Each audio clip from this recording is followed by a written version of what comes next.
Our tale from Trench Crusade today takes us to the abandoned trenches of No Man's Land, where 5 soldiers of the Heretic Legions were sent to recover a dispatch cylinder from a dead redoubt. But other things moved through those forgotten earthworks, and before the patrol reached its objective, the men began to understand that their mission was merely the opening ceremony of a hunt. The tar was boiling when they chose us. It stood in an iron drum beside the reserve trench, breathing black bubbles into the rain while a labor section painted the revetments against rot. The smell caught in the throat and coated the tongue. Even now, when I remember that evening, I taste tar before I taste blood. My name was Orson Narek. I was a rifleman in the 9th replacement cohort, though replacement was less a unit than a waiting room for men whom the Legion had not yet found a use for. Before enlistment, I had worked signals on the infernal railway east of Belgrade. I knew levers, gradients, block bells, and the small lies that machinery tells before it kills someone. That qualified me to carry ammunition and obey louder men. A clerk called my name from the duck boards. 4 others were already waiting beneath the quartermaster's awning.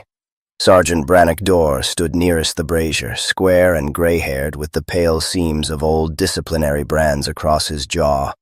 He had once commanded a storm section. A retreat conducted without permission had reduced him to reserve duties, though he still wore authority as if rank were a coat no clerk could take away. Yevon Skell was a sapper in his 40s. Narrow in the shoulder and permanently bowed from tunnel work. He inspected the awning posts while he waited, testing the timber with one dirty thumbnail. Vasco Quist, our automatic rifleman, was built like a gun carriage and wore charms of bone and copper beneath his collar. The 5th man, Malco Ruen, carried a field telephone on his back. He was young enough to smile when I met his eye. We came from 4 companies and 3 regiments. None of us had served together. That should have been the first warning. The quartermaster arrived in a long oilskin coat. A black iron mask hid his face, shaped without expression except for a narrow breathing grill. He moved with an odd borrowed stiffness, as though the office fitted better than the body beneath it. 2 orderlies carried a crate behind him and set it on the trestle table. "Redoubt K-19, he said. "Abandoned communications position, 11 kilometers west by the old survey. A dispatch cylinder remains in the command recess. Brass, forearm length, Legion seal on both caps. Recover it and return by the marked route. 6 days rations, ammunition as issued." His voice troubled me, though I could not have said why. It had the exhausted rhythm of a man repeating words for the 100th time. Dorr broke the seal on the route card. Why retrieve paper from an abandoned redoubt? The contents concerned deployments still in effect. Why was it left? Underground fire. The garrison evacuated through the western gallery. Skell looked up from the awning post. "K-19 has no western gallery. The water table prevented one." The quartermaster turned his iron face toward him. "Then perhaps the survey is incomplete." It was an answer which acknowledged the objection without touching it. I had heard officers use such answers when a train schedule required a bridge that no longer existed. The orderlies opened the crate. Inside were 5 haversacks, 5 ration bundles, and 5 new identity discs on black cord. The tins had been boiled until their labels peeled away. Each brass disc bore only a number. Dorr took 1. Skell received 2. Quist took 3. Malco took 4. The quartermaster held 5 out to me. I noticed a crescent of brighter metal beneath the stamp, as if the disc had once been marked, filed smooth, and stamped again. "This one is used," I said. "Brass is scarce." "Why replace our own discs?" Skell asked. "Your identities are omitted from the patrol ledger. If the enemy finds you, he learns nothing." Quist rolled the bare disc between thick fingers. "If our people find our bodies, they learn nothing either." The quartermaster ignored him. He handed Dorr a sealed envelope and a black recognition flare. "1 flare," Malco said. "1 is sufficient." "Black is the departure signal. What do we fire on return?" "You will be observed." Rain struck the awning in a sudden hard sheet. Beyond it, laborers continued painting hot tar over wet timber because their foreman had not told them to stop. The quartermaster looked along our line. "Which of you is fastest?" No one answered. "On foot," he added. Malco shifted beneath the telephone frame. "Without this, probably me." The quartermaster's mask remained expressionless, but something behind it seemed satisfied. "Then you will carry the cylinder," he said. That was the purpose of my question. It plainly had not been. Dorr signed the issue sheet. His promised reward was not spoken of before us, but I saw a second document beneath the patrol order. It bore the broken chevron seal used for restoration of rank. Dorr placed his hand over it before Skell could see. We spent the remaining daylight on preparation. Skell replaced our issue cord with dull wire, wrapped loose buckles, and redistributed tools so no one carried equipment he could not use. Quist counted his drum magazines twice, then a third time after rubbing each with a clove of black garlic. Malco tested the telephone handset despite having been issued no wire spool. Dorr studied the route and told us we would move in staggered file, 15 paces between men, with Skell behind him and me at the rear. "No trophies," he said. "No deviation. No private scavenging. We reach K-19 by the second evening, sleep there, and return faster than we went out." "Across dry trenches marked as water points," Skell said. Dorr folded the card. "You have made your objection. I am making a professional observation. Your profession is digging, mine is deciding where." There was the shape of our patrol. Dorr mistook contradiction for mutiny. Skell had survived too long to surrender judgment. Quist trusted rituals more than either man. Malco tried to make peace because silence frightened him. I observed and said nothing, which I then considered prudence. At dusk, we assembled at the western Sally Trench. The quartermaster waited beside the gate. Fresh clothes had been laid across a chair behind him. Shirt, trousers, socks, and a long officer's coat, all in approximately my size. I assumed they belonged to someone else. The gate detail checked Dorr's order and raised the wire screen. No return challenge was assigned. When Malco asked again, the quartermaster merely said, "You will be observed." We entered no man's land as the last daylight drained from the shell water. Behind us, the iron gate closed. Then, very softly, the quartermaster asked an orderly which of us he thought would reach the end. I heard the answer as mud swallowed our boots. 5, the orderly said. For the first 4 hours, nothing hunted us. That certainty matters. Memory reshapes a disaster until every stone appears prophetic and every silence crowded with teeth. But when I left the active line, my fears were ordinary. Mines, snipers, unmarked gas pockets, a collapsed duckboard driving a rusted nail through my foot. Those were dangers a soldier could respect because they obeyed material rules. Dorr led us through a communication sap that had been abandoned for 7 years. We moved 15 paces apart, rifles low, never stepping over a body-sized patch of mud without probing it. Skell tested each duckboard with his entrenching tool. Where the trench opened toward higher ground, we crossed one at a time so a single burst could not take us all. The old front had not become empty when armies left it. It had become ownerless. Rain filled helmet bowls on forgotten corpses. Rats nested inside ammunition lockers. Blind shells shifted under frost and mud, waiting for pressure. In one firing bay, we passed 30 pairs of boots standing neatly beneath the parapet. The men who had worn them had sunk or been carried away, but the leather remained upright. Malco whispered that the boots were listening. Dorr ordered him to save breath. At midnight, we reached the first marked water point. The trench was dry, not merely empty, but furred with old dust beneath the overhangs. Skell crouched and crushed soil between finger and thumb. No standing water here in years. "The map is old," Dorr said. "The route card is new." Dorr looked toward me. "Signalman. Sapper is right, the ink is less than a month old." I asked about water. "Then I know less than he does." Dorr stared long enough to establish that he could. then told us to drink from our bottles. I had seen the boot prints 10 minutes earlier. I kept them to myself until the trench narrowed, hoping better light would explain them. It did not. "Tracks," I said. Skell knelt beside me. A single line of broad heel marks followed the center of the trench. They appeared to face east, back toward our line, yet the scuff and pressure showed the maker had traveled west. Whoever made them had walked backwards with deliberate care. Quist touched his charms. "A corpse walks that way when hell sends it home. A living fool walks that way when he wants soldiers telling stories," Skell replied. "Could be a scout concealing direction," Malco said. Skell pointed to a crushed snail beneath one heel. "He wanted us to know which direction he truly went. This is theater." Dor ordered us onward. His pace increased. At 1 in the morning, a horn sounded behind us. One note, low and distant. It traveled through the earth as much as the air. We stopped.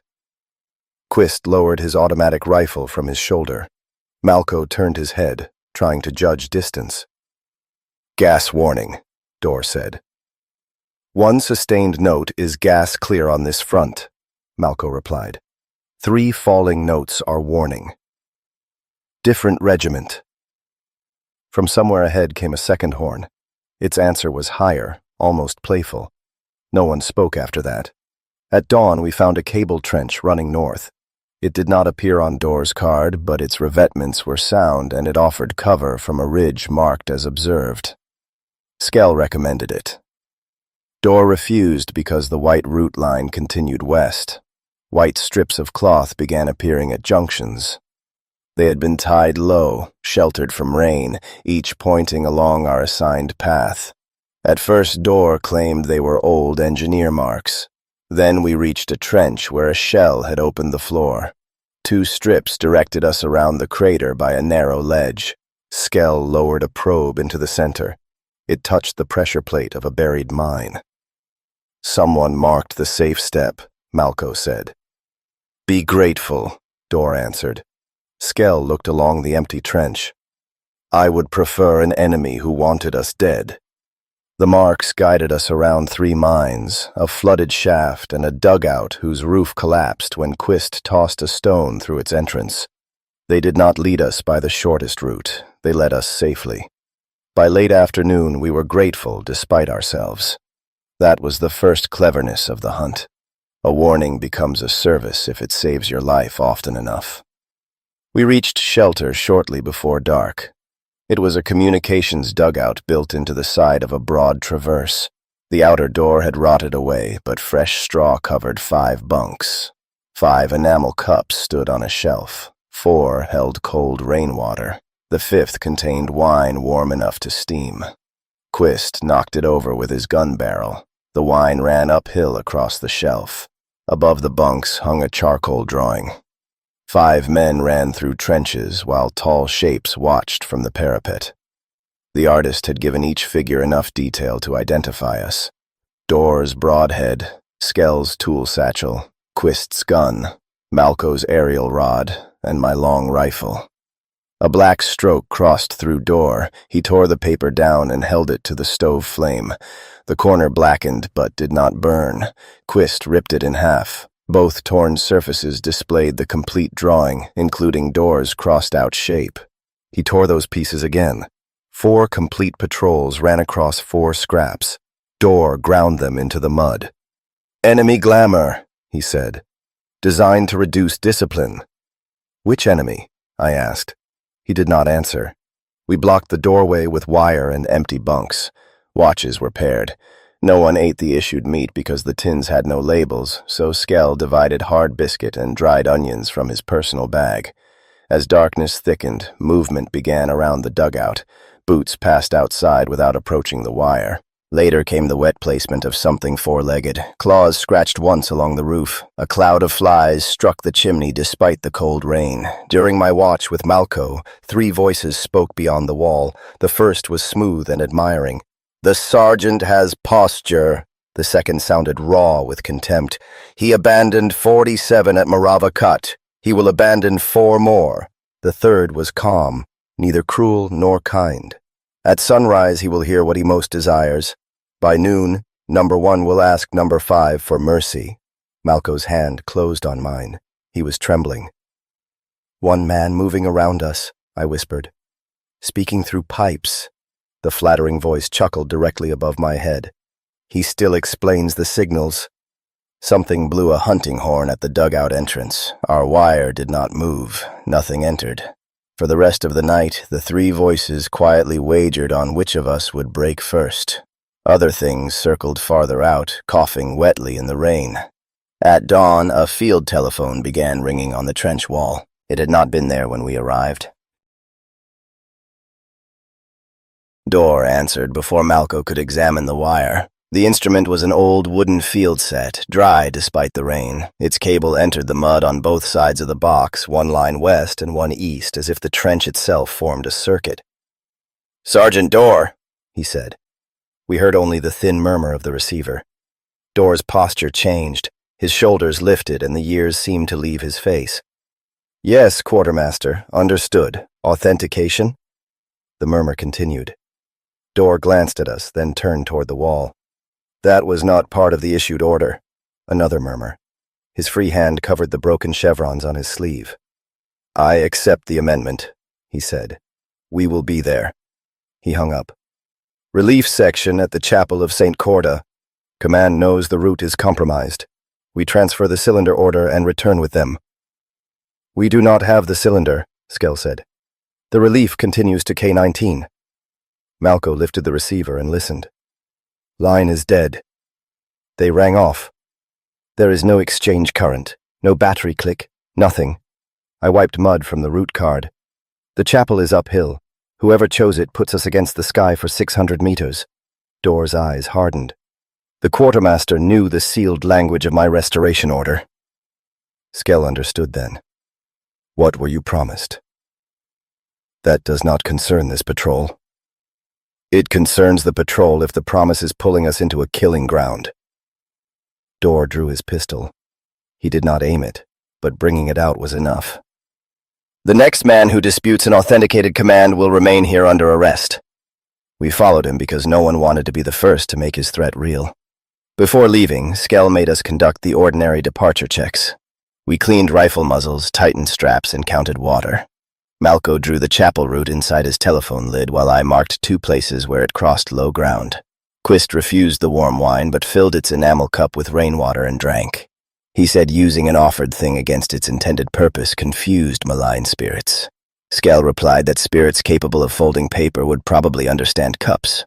Malco laughed, and even Dorr allowed the corner of his mouth to move. It was the last moment in which we resembled a patrol beginning routine work. Skell set our order, Dorr, himself, Quist, Malco, then me at rear guard. We agreed on rally points and a 10-minute closed-fist check to confirm the next man remained present. In a normal patrol, those details were dull. Dullness was safety made visible. Later, when the hunt began separating us by voice, distance, and imitation, I understood that it first had to learn the shape of our procedures. Every sensible habit became another string it could pull. White cloth marked the route toward the chapel. It guided us through a buried mine belt with such precision that Skell stopped testing every step. The ground rose. Broken statues emerged from fog, saints without heads leaning above shell craters. The chapel itself had lost its nave and roof. Only the eastern wall remained, standing pale in the morning light. 5 soldiers waited inside the ruins. They wore heretic greatcoats and iron masks. One lifted a red square, then a white, performing the correct recognition sequence. Malco answered with his shutters. The soldier repeated the challenge perfectly. "I go first," Dorr said. "If they are false, fire on my signal." He crossed the chapel yard alone. The 5 soldiers did not move with the wind. Their coats fluttered, but their bodies remained unnaturally fixed. At 20 paces, Dorr slowed. At 10, he saw what we could not. The uniforms had been stretched over timber frames. Iron masks were nailed to crosspieces. A gramophone behind them turned beneath a brass horn. Malco's sleeping voice issued from it. "Red square, white square. Friend on western approach." Dorr wheeled and ran back. The bow made no sound. An arrow struck the chapel wall 20 feet to his right. It was long, black, and wet, shaped from iron around something that pulsed like an artery. The point passed through Dor's shadow. His body stopped so sharply that his boots left the ground. He fell, crawled 2 paces, and halted at the boundary of his own dark shape. The arrow had not touched him. When he tried to stand, his left arm remained stretched behind him, conforming to the shadow fixed against the wall. We ran into the yard. I crossed the broken gate and found myself entering the same gate from outside. Skell tried the north gap and emerged beside me. Quist fired at the wall. His bullet struck the mud behind us. Space had been folded into a ceremonial ring, leaving Dor alone at its center. A tall figure stood in the chapel rafters where no roof remained. Praetor Azrak of the Three Truths wore red lamellar armor over the long body of a jackal-blooded noble. 3 faces shared its skull. One possessed the cold, inhuman beauty of a hunting beast. One had been flayed from brow to chin. One wore a brass mask engraved with closed eyes. Between them, an ancient torn vacancy scarred the place where its human-like face had been ripped away. Folded wings rose behind its shoulders, their membranes creased around small, fanged mouths. Beside the praetor crouched a rangy hunter. Its left arm had grown into the bow of Leith, a recurved weapon of infernal iron and living tendon. Kevros, I later learned it was called, a hunter of the left-hand path. Azrak's beautiful mouth smiled. "Sergeant, your command awaits." The flayed mouth said, 47 men waited for you at Morava Cut." The brass face narrated, "He will order his soldiers forward twice, then he will beg." "Advance!" Dor shouted. "Break the wall!" We tried explosives. Skell threw a charge at the base of the eastern wall. It landed behind us without crossing the yard. Quist emptied half a drum at Kevros. The rounds returned from the chapel doorway and tore through one of the timber uniforms. The sun rose behind Dor, his shadow shortened. At first the change was small. His stretched arm drew closer to his body. Then his legs were forced beneath him. He fought it, tendons standing in his neck, but no mortal body could argue with the shape nailed to the wall. "Cut the arrow!" Skell called. Dor reached it with his trench knife. The blade never touched iron. Each stroke opened a matching wound on his body. He cut at the shadow of his arm, and flesh divided from wrist to elbow. He hacked at the dark line beside his leg, severing his own hamstring. The beautiful voice promised him a battalion if he freed himself. The flayed voice named every wounded soldier he had left during retreat. The brass voice explained how to remove his left hand so the shortening shadow would have less body to contain. Dor obeyed it. By mid-morning, authority had been stripped from him more completely than any court-martial could manage. He no longer issued orders. He asked us to pull him free. Then he asked us not to look. Finally, he begged us to shoot the hunter. Quist fired until his barrel smoked. Nothing crossed the ring. At noon, the shadow drew Dor against the wall, folding his legs beneath his chest. Bones broke with patient domestic sounds. Kevros pulled the arrow free. Dor dropped. The chapel floor opened beneath him. He fell into a shallow grave lined with upright bayonets. They entered his back, belly, and thighs, but the pit was designed so his head remained above the soil. The folded space released us. Skell reached him first. There was no way to lift him without widening every wound. Quist tried to dig beside the blades, but the soil packed itself beneath his hands. Malco knelt at Dor's head and lied that we could save him. Azrak and Kevros had vanished. Dor lived for 23 minutes. He used the first 5 to curse us. He used the next 10 to order us away. In the last 8, he called each of us by the name of a soldier he had abandoned at Morava Kut. "Do it," Skell told Quist. Quist shook his head. Malco could not look. Dor's eyes found mine. "Number 5, he whispered. I placed my rifle muzzle above his right eye. The brass-faced voice had said he would ask me for mercy. I understood that firing made its prophecy true. Refusing made Dor's suffering its sport. The hunters had not left us a free decision. They had left us 2 forms of obedience. I fired. When we pulled him from the grave, a small numbered tag lay beneath his tongue. 1. Skell took command without announcing it. He cut Door's root card into strips and fed them into a tin of lamp oil. That paper burned readily. He kept the sealed order only long enough to copy the grid reference for K-19 onto his sleeve. Roots are surfaces, he told us. Drainage is structure. Trenches lie. Water does not. Every line out here must empty toward a sump, stream, or pumping station. We follow the fall west and find the service galleries. He established rules as he walked. No speech after dark. No answering voices, however familiar. No fires. No one crossed a traverse alone. At each junction, Malco cut a shallow diagonal beneath the lowest revetment bolt, while I placed a pebble 2 paces back. One mark could be copied. 2 marks using different logic were harder. For 6 hours it worked. No horn sounded. No voice taunted us. Even the backward tracks disappeared. The silence began to feel like victory. Quist said Skell had frightened the devils away. "Devils do not frighten," Skell replied. "They become interested." At the next junction, we found Malco's diagonal beneath the bolt. My pebble waited 2 paces back. I had placed it with the pale face down. The pale face was down here, too. Beside it was a little crescent I had scratched by accident with my rifle butt less than an hour before. "We circled," Quist said. "Gradient has fallen continuously," Skell answered. "We cannot have." Malco checked his compass. The needle spun slowly, but the trench geometry was clear. We had entered from the east and were leaving west. "Then they moved the mark," I said. Skell studied the unbroken mud around it. "Or reached this place by a road that does not lie wholly in ours." The old trench system crossed infernal ley lines. In places, a traverse in our world shared its depth and direction with a passage in hell. A hunter who knew those crossings could step between corresponding earthworks and arrive ahead without passing us.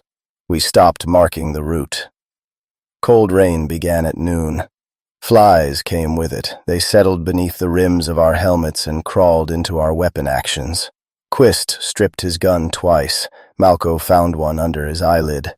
Skell said nothing, but made us bind scarves over nose and mouth. At a forward bay, we found one of the court's trophies. A prisoner had been impaled upright and wrapped in red silk. Brass bells hung from his fingers. He had been killed cleanly, almost reverently. Something had opened his abdomen after death and packed it with black larvae. Azrak's voices erupted from far across the trenches, no longer composed. The flayed mouth cursed servants of Beelzebub. A rifle round struck before its flat infernal crack reached us. Then came the drone of enormous wings and the scrambling of many wet bodies. "Rival parties," I said. Skell nodded. "We are contested property. Move while they argue." We covered nearly 2 kilometers during the fighting. Once a red-armored Hell Knight vaulted the trench ahead of us, pursuing a naked thing swollen with plague. Neither looked our way. Later, a winged black Grail Herald passed overhead. Its abdomen split into sacs that shed flies like smoke. Quist watched it until Skell struck his helmet. "Do not inventory symptoms yet," the sapper said. "That is how sickness enters before the germ." Late that afternoon, we reached a collapsed artillery tunnel. The entrance had been reinforced with old railway sleepers. Skell brightened at the sight of them. Timber dimensions, bolt spacing, and tool marks belonged to a language he trusted. Then tapping sounded behind the blocked bulkhead. 3 quick. Pause. 2. Pause. 3. Skell put his ear to the timber. 3 men trapped, he said. Air failing. Old code can be learned, I reminded him. He tapped a technical query with the handle of his knife. Roof condition, load direction, water ingress. The answer came precisely. Main crown fractured. East prop holding. No water. Air pocket less than 1 hour. Skell asked the recommended relief angle. The tapping gave the correct answer, including a correction used only in clay soils. "Real sappers," he said. "Or the thing that copied our marks," Malco replied. Skell opened his tool roll. Years earlier, a roof had buried him for 31 hours. Men from his section had dug through an enemy bombardment to reach him. He told us that while drilling a fist-sized breathing hole beside the frame. "A buried man hears every pause," he said. "He knows when the rescuers rest. He imagines them deciding he is too expensive." The drill broke through. Warm, clean air breathed into the tunnel. A man on the far side sobbed with relief. "Yevon?" he said. "Yevon Skell?" Skell went motionless. "Who are you?" The voice named a dead friend from his old section. That should have stopped him. Instead, it completed the trap. Evidence of deception would have freed him. The impossible familiarity made him believe that some part of the buried man truly remained. He widened the breach, fitted a temporary prop, and tied a rope around his waist. "I inspect the far support. If I pull twice, give slack. 3 times, haul me." "No one moves alone," Quist said. "No one except the man who fits. You would bring the roof down with your shoulders." Skell crawled through. His lamp showed us a chamber full of corpses posed as a rescue crew. Their hands moved against pipes, finger bones producing the sapper code. Black threads ran from their wrists into the ceiling. The bulkheads slammed shut. Skell's rope parted without tension. His voice came through the original wall, calm and professional, describing the sequence needed to dismantle the frame safely. Then a second Skell spoke through the north wall. "Do not touch the frame," it said. "The first voice is not me." A third began behind us. A fourth whispered beneath the floor. Each knew names, memories, and technical details. Their instructions contradicted one another by inches. Quist fired through the north wall. Someone screamed. Malco began digging east. Speech could be copied. Breathing, I thought, was harder. I chose the wall from which I heard wet, frightened breaths. I chose wrongly. The chamber we opened contained 3 breathing corpses whose lungs were pumped by roots. By the time we breached the original wall, Skell had been incorporated into the supports. Black grail growth spread through the sleepers like wet roots, entering his back and emerging from his arms. Each time the roof shifted, his muscles contracted involuntarily to brace it. He was alive. He was entirely himself. "Do not cut me," he said. Malco wept openly. Quist poured lamp oil over the nearest root. "Burn it out." "The props are my bones now," Skell said. "You burn this, the gallery drops." Quist struck a match. I hit him with my rifle stock. He went down and I dragged him backward while Malco gathered our packs. "You chose the breathing," Skell said to me. I stopped. "I am sorry." That was reasonable. That is why it worked. The roof groaned. His body arched as the roots pulled him taut. "Follow the drain," he said. "And Orson, do not let reasonable become the same as innocent." We left him in the dark. The tunnel collapsed as we reached the open trench. Through packed earth came one final pattern, tapped by bones or roots or the last deliberate movement of Yevon Skell's hand. All clear. A brass marker labeled 2 had been nailed to my pack. The court had claimed a kill the Black Grail completed. There were 3 of us after the tunnel. Numbers make loss appear orderly. 5 became 4. Then 4 became 3. But Skell did not become a subtraction when the roof closed over him. He became an argument which traveled with us. Quist said the sapper had been alive until I chose the wrong wall. Malco said Quist might have shot through the correct one. I knew both things could be true. The hunters no longer needed to walk beside us. They had placed themselves inside every explanation. We sheltered beneath a collapsed artillery carriage while rain whitened the trench. Quist would not let me approach until I put down my rifle. "Check," he said. "For what?" "Gums, eyes, armpits, everything." Black Grail corruption did not follow a single course. Sometimes a bite produced rot in minutes. Sometimes spores slept in a man for months. Fever, bleeding, unusual hunger, insects beneath the skin, blackening teeth, sweet breath, painless wounds. Field manuals listed symptoms until every exhausted soldier could diagnose himself. We examined one another by shielded lamp. Quist's gums had darkened along 2 teeth. Malco carried a welt on his back that seemed to move when the flame shifted. A buzzing had begun in my right ear. Quist looked at me as though a fly might emerge if he waited. "One sign proves nothing," Malco said. 2 signs, Quist answered. Any man shows 2, we kill him and burn him. Who decides what counts? The 2 without symptoms. I almost laughed. We each have one. Then the first to develop another. Malco looked to me. Since Dor had died and Skell had been taken, they had begun waiting for my judgment. I did what I had always done when a decision felt larger than my authority. I turned it into procedure. 2 observable signs, I said. Both men agree. The accused gets 1 minute to dispute. Then we act. It sounded fair. Fairness can be the cleanest handle on a knife. That night we slept in turns beneath the carriage. I woke with Quist's gun muzzle against my cheek. He pointed to my sleeve. A black cross had been painted there. Not a symptom, I said. Mark of exposure.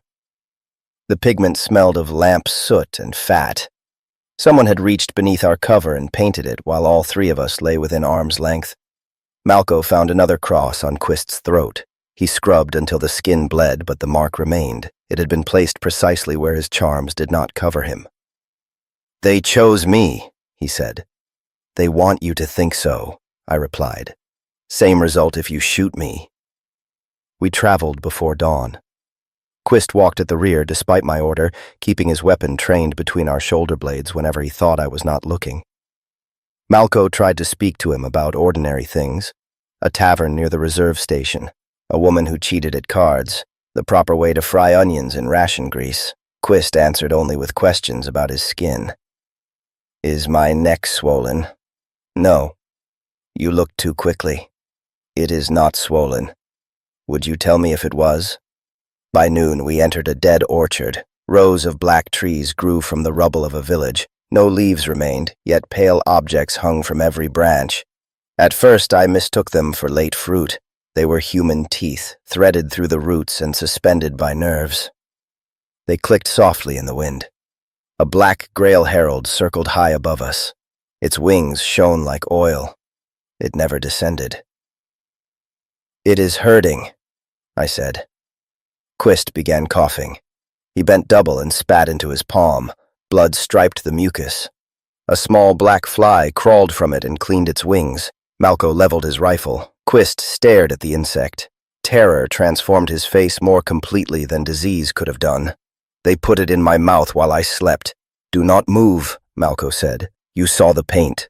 Do not move. 1 fly and gums. That is what you wanted, isn't it? Azrak spoke from the trees. Its beautiful voice told Quist he had resisted contamination longer than most. Its flayed voice said he had breathed spores into our faces throughout the night. Its brass voice recited symptoms with clinical patience. Darkening gums, subdermal movement, aversion to blessed metals, sudden thirst, sensation of warmth behind the eyes, the conviction that companions are conspiring. Quist checked himself as each sign was named. He pressed his gums, he searched his arms for movement. He touched a copper charm to his tongue, flinched at the taste, and counted that as proof. The praetor was using his fear as an examination instrument. Every invented symptom became real the instant Quist looked for it. Stop listening, I told him. Warmth behind the eyes, Quist whispered. I have it. We all have fever. You made the rule. Malco's rifle trembled. Put down the gun, Vasco. For 1 clear second, Quist looked almost relieved. He understood the patrol had already condemned him, which meant his next action no longer had to preserve our trust. He ran. Malco shot him through the calf. Quist fell between 2 trees. The soil around him broke open. Black grail thralls had been buried throughout the orchard, their swollen heads inches beneath the earth. Court chains tethered their necks to a common release bar. The ceremony had arranged infected bodies as hunting hounds. Quist saw the mechanism before we did. His hand closed around the bar. Do not, I said. He looked back at us. Betrayal, not plague, filled his expression. You meant to burn me. He pulled. The ground erupted. Thralls clawed into the air around him, blind mouths opening, bodies swollen with larval sacs. I fired at the closest. Malco dragged me toward the next row while Quist crawled behind us, hauling his automatic rifle by its sling. Help me! He shouted. Then, when we slowed, he raised the gun. I fired first. My bullet struck his shoulder. The next entered his belly. A third cut the strap of his ammunition harness. None stopped him. He dragged himself onward while thralls closed around his legs. I fired twice more. The mass pulled him under. Soil rose in a traveling mound as Quist and the creatures crawled beneath it after us. His gun disappeared last, muzzle flashing underground. Malco and I ran until the orchard ended. An hour later, automatic fire began behind us. 3 round bursts followed at regular intervals. They struck parapets whenever our boots sounded against duckboard. The hunters had preserved enough of Quist to operate his weapon, or enough of his habit to imitate him. "Half a hand left," Quist's distant voice called. "Correct right. Fire." The next burst tore splinters from the traverse beside my head. We moved when rain intensified. We stopped when it softened. Quist corrected for each echo. A bullet pierced Malco's telephone case but missed his spine. "He is tracking the difference between our steps," Malco said. "Give me your left boot." He tied my boot to a wire spool and threw it into a side trench. Then he stamped a pattern against the boards, imitating my uneven stride while I moved barefoot through mud. Quist's gun followed the false sound. Malco altered it toward the north until the bursts faded behind 2 traverses. He had saved us by understanding a friend's discipline. Inside the shattered telephone case, we found a brass tag. 3. Neither of us had seen anyone place it there. We did not speak of Quist until evening. Malco cleaned the hole in his telephone case with a scrap of cloth, though there was nothing left inside worth protecting. The bullet had destroyed the induction coil, split the handset, and driven brass fragments into his blanket. He continued carrying the frame because abandoning it would mean admitting his role no longer existed. I carried Quist's spare ammunition, Skell's cutting pliers, and Door's black flare. 4 men's equipment had been redistributed across 2 bodies. We grew heavier as the patrol diminished. "He pulled the release," Malco said at last. "Yes." "He meant them to take us." "Yes." "Then why do I feel as though we murdered him?" I had no procedural answer. We followed Skell's drainage principle. The land fell west through old support trenches until water moved beneath the boards. At junctions, I began recognizing details before we reached them: a double-bolted brace, a sump hidden beneath a firing step, the place a narrow rail line should turn north. I told myself all trenches repeated. The railway had taught me that systems produced resemblance. Given the same load and soil, engineers solved problems in the same ways. At one bend, I warned Malco of a missing board before we could see it. "How did you know?" "Water sound." There had been no sound. On the 4th evening, we found redoubt K-19. It sat beneath a concrete observation cupola, half buried by shelling. The steel door had fused open during the underground fire. Soot covered the passage beyond, but no human remains lay in it. Whoever had occupied the place had departed neatly enough to take every body and leave every chair. We cleared it by drill. Malco held the entrance while I checked the command room, stores, exchange recess, and lower gallery. We marked cleared doors with chalk. We tested air with a candle. Practical work steadied us because it required decisions smaller than guilt. The dispatch cylinder rested in a wall niche exactly where the quartermaster said it would. For several seconds, neither of us touched it. "Mission was real," Malco whispered. "An object can be real inside a lie." The brass cylinder bore Legion seals. I checked for wires and pressure catches, then cut one seal.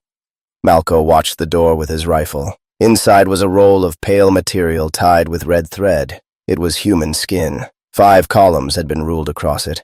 Our names stood at the top in black ink, accompanied by details no military file should have contained. Brannick door. Restoration of command. Probable compliance under privileged order. Favored death. Certainty. Yevon Skell. Survivor of Gallery 4 collapse. Will answer authentic distress code. Favored death. Duty. Vasco. Quist. Contamination terror. Carries maternal burial charm beneath defaced copper saint. Favored death. Prevention. Malco Ruen, mother living in Kotor district, sings while cooking. Favored death. Hope. Under my name appeared a long list of habits. I counted rail fastenings when frightened. I delayed moral decisions by requesting more evidence. I trusted gradients.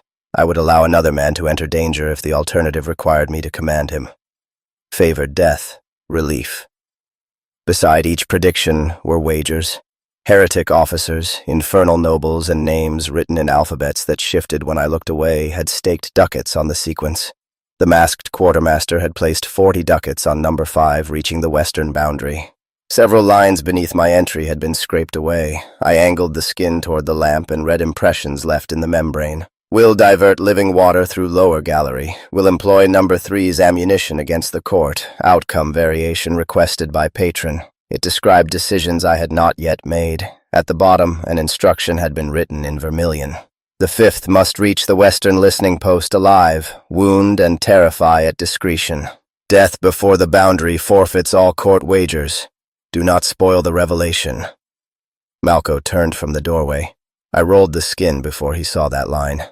What else? Wagers. They expected one survivor. Which? I held his gaze. It does not say. That was my first deliberate betrayal. I told myself knowledge would make him reckless. I told myself 2 men traveled faster when neither believed himself protected. Beneath those reasons sat a simpler calculation. If the hunters required me alive, Malco remained the target standing beside me. The redoubt's exchange bell rang. 3 disconnected earpieces hung from the board. All 3 began speaking. Azrak's beautiful voice addressed Malco. Cripple number 5 and the culvert will remain open for you. 1 knee is sufficient. You have our courtesy. The flayed voice addressed me. He accepted before you entered the room. He has been waiting for you to turn your back. The brass voice spoke to both of us. Malco will glance at his rifle. Orson will step away from the table. Malco's finger will enter the guard. Orson will consider firing through the exchange board. Each prediction arrived a heartbeat before the movement. We glanced, stepped, and tightened our hands exactly as narrated. Knowing the prophecy did not release us. It made each involuntary action look like confession. Malco kicked his rifle away. You do the same. I placed mine on the floor. The beautiful voice laughed. How touching. They have disarmed in a contested redoubt. We cut the wires. The severed ends continued speaking. Dorr ordered us to hold the position. Skell described a safe passage through the eastern gallery. Quist called firing corrections from inside the wall. Each voice was exact enough to wound. Malco ripped the exchange board loose. Behind it, dozens of human tongues had been connected to the terminals with copper wire. They continued moving after he crushed them beneath his boot. We needed a plan no listening voice had heard. I had worked railway yards where whistle use would reveal train movements to enemy aircraft. Crews communicated with hand signals, palm down for slow, fist for stop, arm crossed for reverse, fingers indicating track. I showed Malco the signs in silence. The lower survey indicated a drainage culvert beneath the western wall. We would wait until movement entered the redoubt above, descend together, and emerge beyond the court's cordon. Malco repeated the signs correctly. He even smiled. For a little while we were signalmen together, moving blocks on a railway no hunter could hear. Before we left, I wrapped the wager skin around my chest beneath my shirt. In the dark, Malco touched my arm and signaled a question. Who first? I pointed to him. The culvert was narrow. I wanted his rifle facing forward. I also wanted him between me and whatever waited at the mouth. He nodded and climbed down.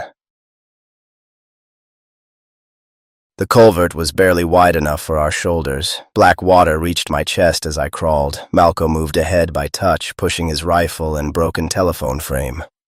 We could not turn around. Each breath struck the brick and returned warm against my face. Above us, men entered K-19. Boots crossed the command room. Something heavy dragged over concrete. The 3 voices issued ceremonial challenges while black grail creatures answered with wet impacts. Our silent plan had worked. Rival hunters were converging on an empty room. Malco looked back and grinned. We crawled west. After 50 meters, light appeared ahead. Not the gray of evening, but yellow domestic light, warm as a kitchen window. A woman began singing. I did not know the song. Malco did. His whole body changed. The rigid line of his back softened. He made a sound too small to be a word. I seized his boot. He looked over his shoulder. I shook my head. He nodded. He knew his mother could not be waiting beneath no man's land. He knew her name had been written on the wager sheet. Knowledge survived intact in him.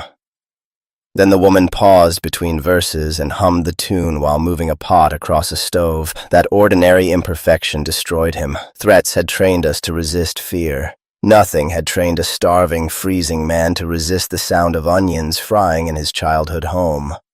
Malco crawled faster. The light retreated at precisely his pace. I gripped his ankle, but his boot slid from my hand. He followed the song around a bend. I heard him laugh once, ashamed and happy. Then he stopped. "Open air," he whispered.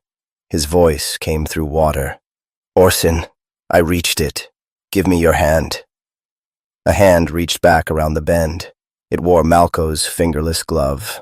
The little finger was crooked where he had broken it years before, but there were too many joints between knuckle and wrist. I drove my knife through it. Malco screamed. His real hand had been threaded through the fingers of a pale fiend crouched at the culvert mouth. My blade passed through both palms. The creature unfolded from the darkness, narrow as wire, using Malco's arm like a puppet lever. I slashed again. It withdrew, leaving Malco sobbing and trying to pull his hand free of mine. Something snapped outside. A barbed chain wrapped around his chest.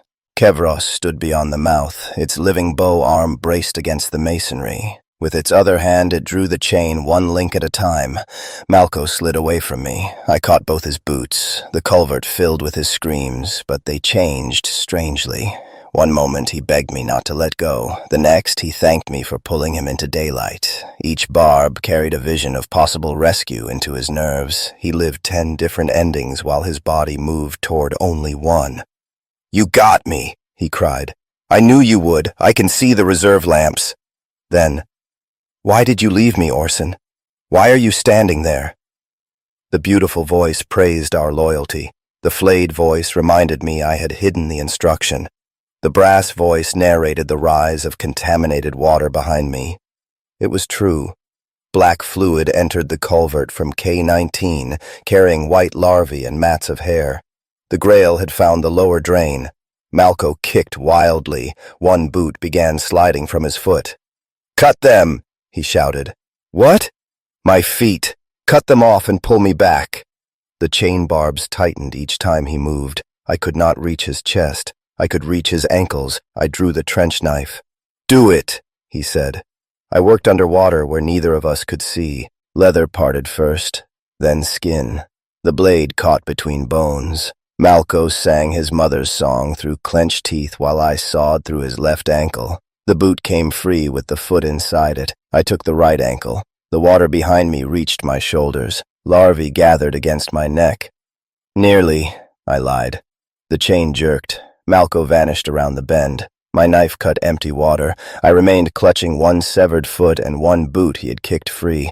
Outside, the song ended. I crawled backward because I could not turn. The Grail seep followed. When I reached the vertical access beneath K-19, fighting had moved into the upper gallery. A court knight burned on the stairs while thralls tore at its armor. I climbed through smoke, crossed the command room, and escaped by an ammunition hatch as the redoubt shook. I did not see Malco again. I heard him. His voice entered the abandoned signal wires running through the western trenches. "Attention! Hunting parties! Number 5 moving west along Trench 6, range 400. It spoke the correct heretic code. Rifle fire followed. At other times it begged forgiveness. Once it warned me accurately of a court patrol ahead. Once it sang until I followed the sound, then began laughing from wire on both sides. I could never treat the voice as wholly false because the hunters allowed it to help me often enough. I carried Malco's severed foot until daylight. A brass tag had been tied around the ankle, 4. When I finally buried it beneath a firing step, the wire above me whispered, "Thank you." The 5th day began without rain.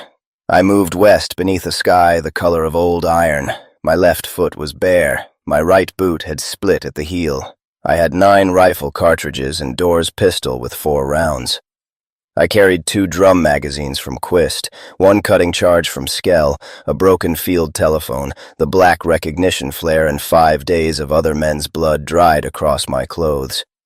Exhaustion reduced the world to systems: shelter, water, gradient, noise, distance. I no longer wondered whether a voice belonged to a dead friend.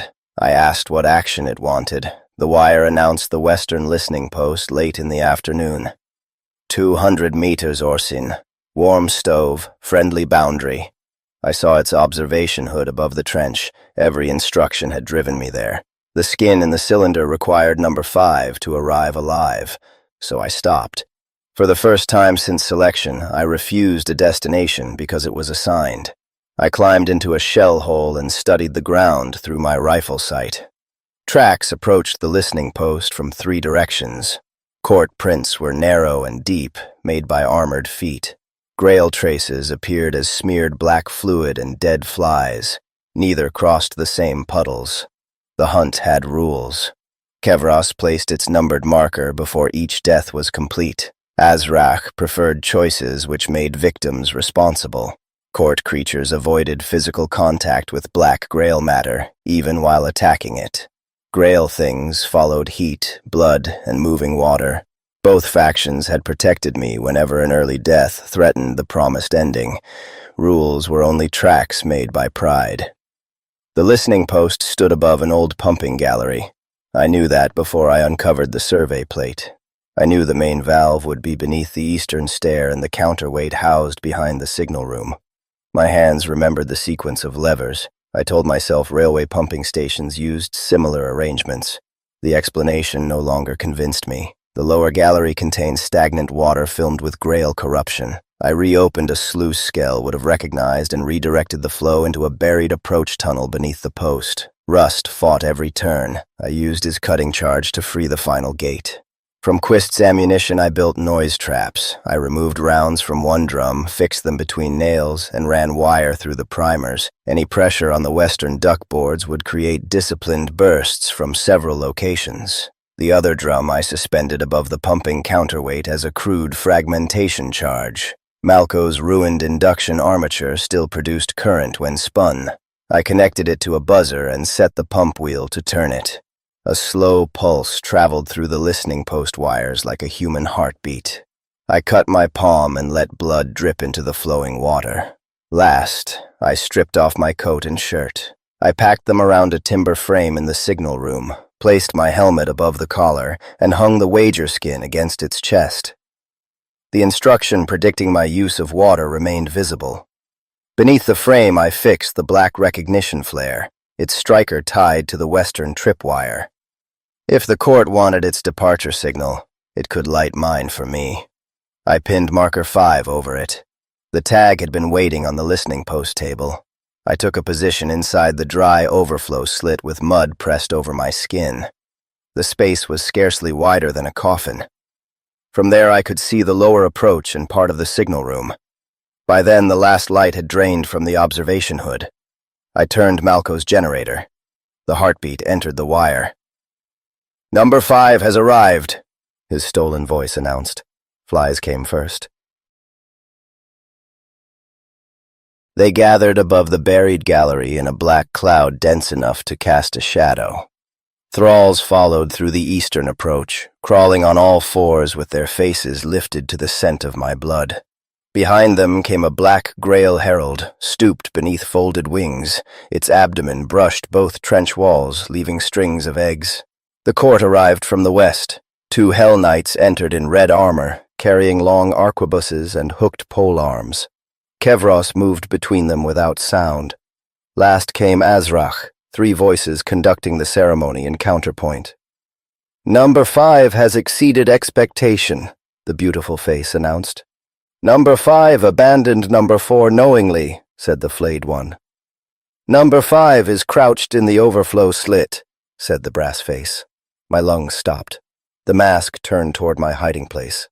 "He will wait," it continued. "He always waits. Always." Before I could understand the word, the Grail pack struck the lower gallery. Thralls surged toward the heartbeat signal. The first crossed my wire. Quist's ammunition fired from 3 positions at once. Court Knights answered by reflex. Their arquebus rounds tore through plague bodies, releasing clouds of black vapor. One projectile struck the drum above the counterweight. It exploded, filling the signal room with fragments. The western wire snapped tight and the black flare ignited beneath my effigy, flooding the post with oily smoke. My false body collapsed. Azrak screamed at the Black Grail for spoiling its tableau. The herald opened its wings and vomited a stream of larvae over the nearest knight. Red armor vanished beneath white movement. Corpse candles ignited along the court's rifle, small captive souls burning blue in the smoke. I pulled the sluice lever. Contaminated water rushed through the buried approach. Thralls followed it toward the heat of the court's weapons. The Hell Knights retreated onto duckboards rigged with ammunition. Bursts erupted beneath their feet. One fell into the water, where plague bodies climbed over it. The other fired until Kevros put an arrow through its throat to prevent infection from taking a court trophy. The hunter's pride did the work my weapons could not. I crawled from the overflow slit while smoke filled the room. Azrak stood beneath the observation hood, firing a storied rifle into the herald. Each shot arrived before its sound. The beautiful face laughed. The flayed face cursed. The brass mask narrated movements through walls. Number 5 enters on the left. He raises Door's pistol. He fires at the beautiful face. I entered on the right. The brass mask turned too late. That small error frightened Azrak more than my pistol. I fired through the scar where its missing human face had been torn away. The bullet entered soft tissue beneath the skull. The beautiful mouth went slack. The flayed mouth cried out.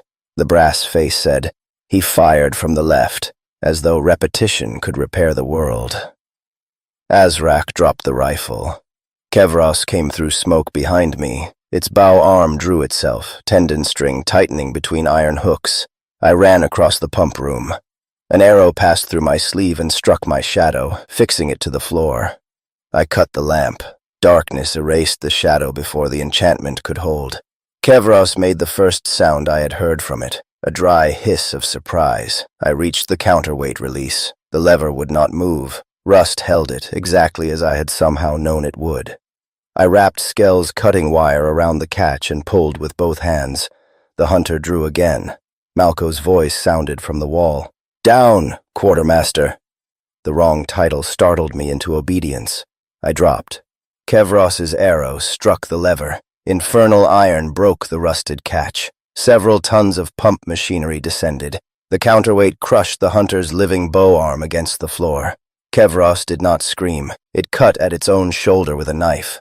Black blood hissed where it touched grail water. I seized the barbed chain coiled at its belt and looped it around the machinery. When Kevros pulled free, the arm remained pinned beneath iron. Azrak crawled toward its rifle. One surviving voice begged in a language I did not know.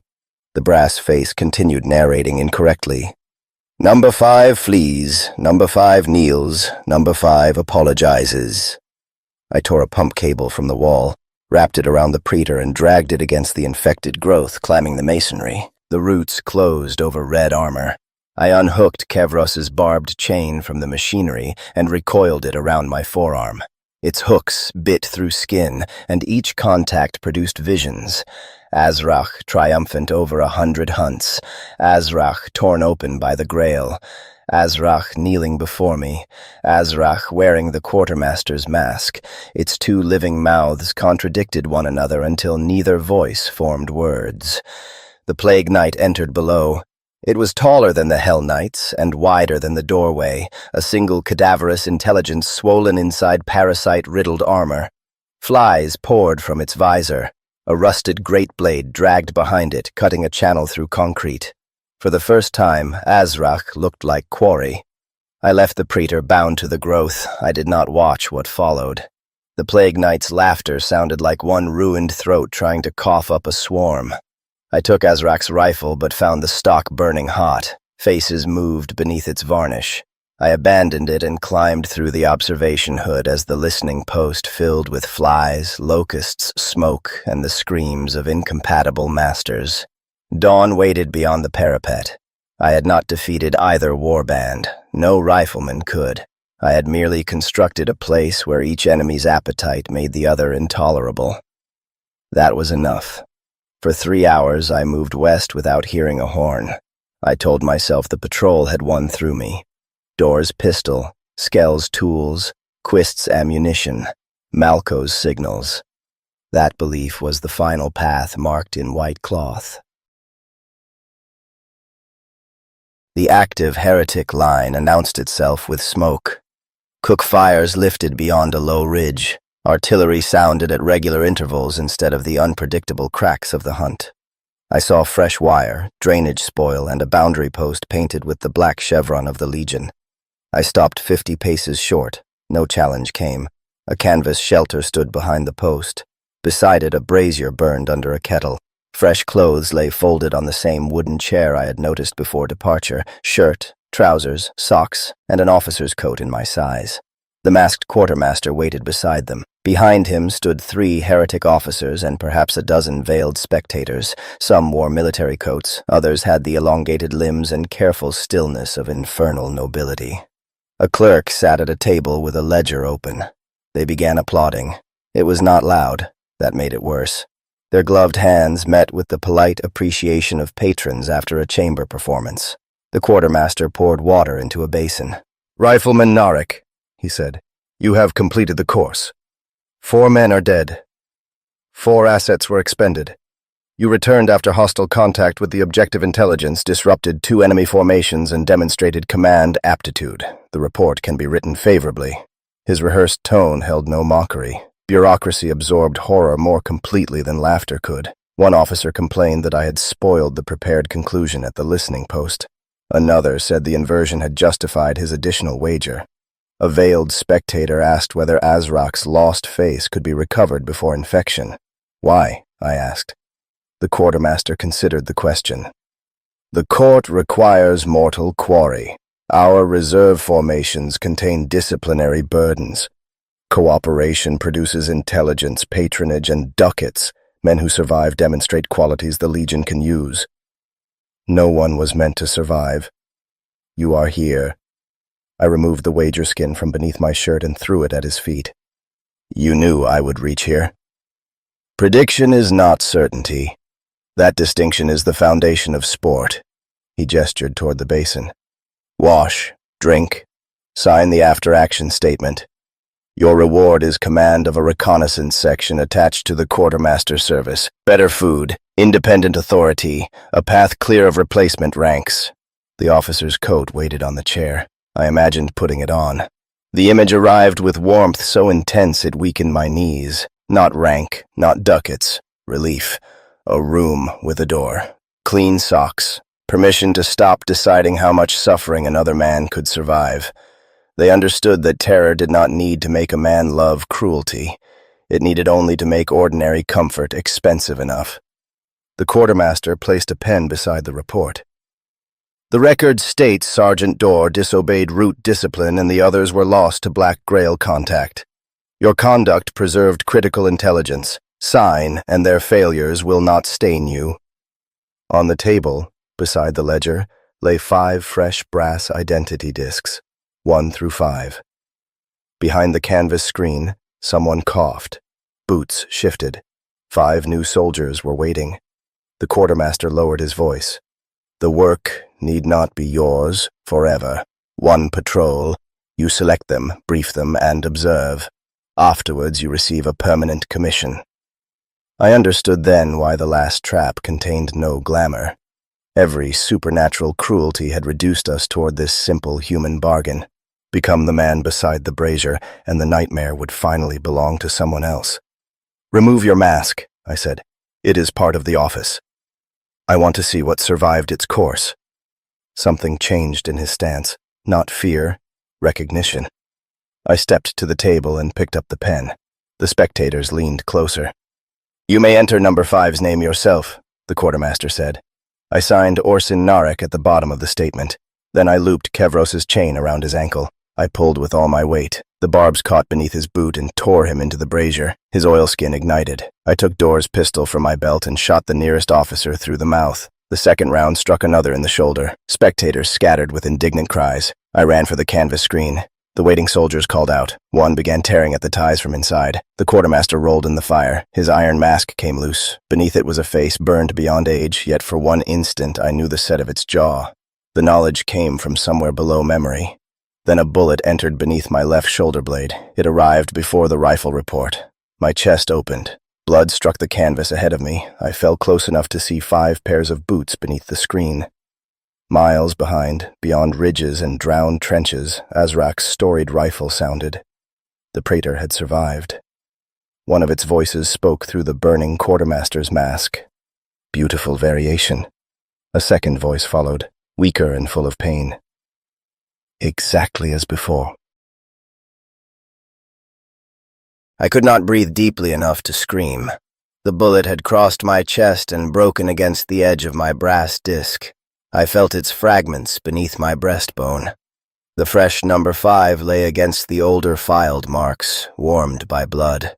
The quartermaster crawled from the brazier. Fire consumed his coat, but not his body. An orderly smothered him with canvas. The spectators returned once it became clear I could no longer reach them. One officer pressed a boot against my wrist and recovered Door's pistol. The clerk complained that blood had entered the ledger binding. I thought of the chapel grave, Door's head above the soil, all his authority reduced to a request none of us wanted to grant. Relief had killed me as certainty killed him. I had crossed the boundary in my mind before my boots crossed it. I had regarded the human organizers as less dangerous because their hands were clean. The barbed chain remained wrapped around my forearm. Its hooks entered the skin when I tried to move. The world opened. I remembered snow at the western listening post, not the gray dawn I had just left. Snow, a different patrol, a different sergeant pleading inside a wire cage while Azrak's faces counted the cuts. I remembered reaching the same boundary with 2 fingers missing and agreeing to wear the officer's coat. The vision changed. Summer heat. 4 companions whose names struck me with the force of grief, though I had not known them an instant before. A quarry route through flooded vineyards. Kevros placing 5 beneath my tongue while I lived. The same bullet entering my chest. Autumn. Gas drifting through a quarry village. I betrayed the 3rd man for a promised exit. The exit returned me to the chapel. Spring. A masked quartermaster asked which of us was fastest. His voice was mine. These were not possible futures delivered by the chain. They were memories. The barbs had torn through a seal placed around them. I had crossed no man's land with Azrak before. Not once. Not 10 times. The filed surface of my identity disc concealed dozens of earlier 5s. Each line marked a hunt completed, a body broken, a soul returned. Azrak owned that soul. I remembered the contract only in fragments, a railway wreck in a previous life, men trapped inside burning wagons, a prayer made not to God, but to whatever answered quickest. I had offered service for survival. The praetor had interpreted both words with infernal care. After each death, my soul was dragged below, its memory scraped clean. Flesh and a plausible history were assembled around what remained, then placed inside a heretic replacement draft. Yet habits persisted. I counted signals. I studied drainage. I waited for other men to make moral decisions. The hunt was not testing whether I could live. Azrak already knew I could not. It tested which role fear would make me accept. Quarry, betrayer, huntsman. Each variation was sold to spectators who wagered on the answer. The wager sheet predicted my ingenuity because I had used water before. The course had guided me toward an old solution, then praised it as novelty. The burning quartermaster raised his ruined face. I recognized him fully. He was an office shell made from an earlier Narek pattern, my face, my scars, my learned posture, emptied of the soul now dying on the ground. I remembered accepting the coat in one cycle, standing beside the tar drum and asking 5 frightened men which was fastest. Hell had kept the useful impression after reclaiming what it owned.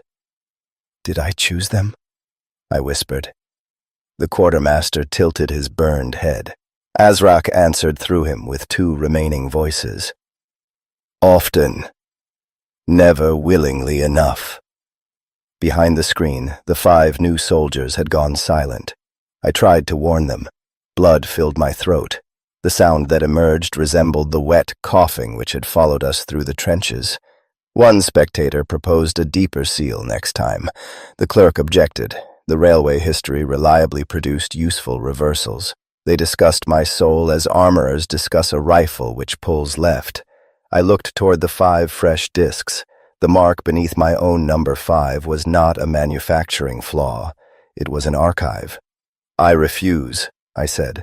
The quartermaster leaned close enough for me to smell burning tar. You have refused before. That was the deepest cruelty. Courage could not become escape if hell preserved it as another anticipated response. Still, a decision did not become meaningless because an enemy predicted it. Skell had told me reasonable was not the same as innocent. The reverse could also be true. Repetition was not consent. I fixed my eyes on the boots behind the canvas and forced one word through the blood. Run. The soldiers moved. Whether they obeyed, I never learned. The sky above the boundary turned white. The last sound I heard was 2 hunting horns calling from opposite sides of no man's land. I died refusing the coat. I had done that before. Some weeks later, 5 heretic troopers stood beneath an awning in a reserve trench while hot tar boiled in an iron drum. They had been drawn from separate companies. Their ration tins bore no labels. On the trestle table waited 5 brass discs, each polished enough to conceal older marks. A quartermaster in a black iron mask gave their sergeant a clean route card. His posture was awkward, as though the body beneath the oilskin had been fitted recently, and the joints had not yet learned one another. Beneath his glove, a scar crossed the left palm. Another entered below one shoulder blade and emerged from the chest. Redoubt K-19, he said. Abandoned communications position. A dispatch cylinder remains in the command recess. Recover it and return by the marked route.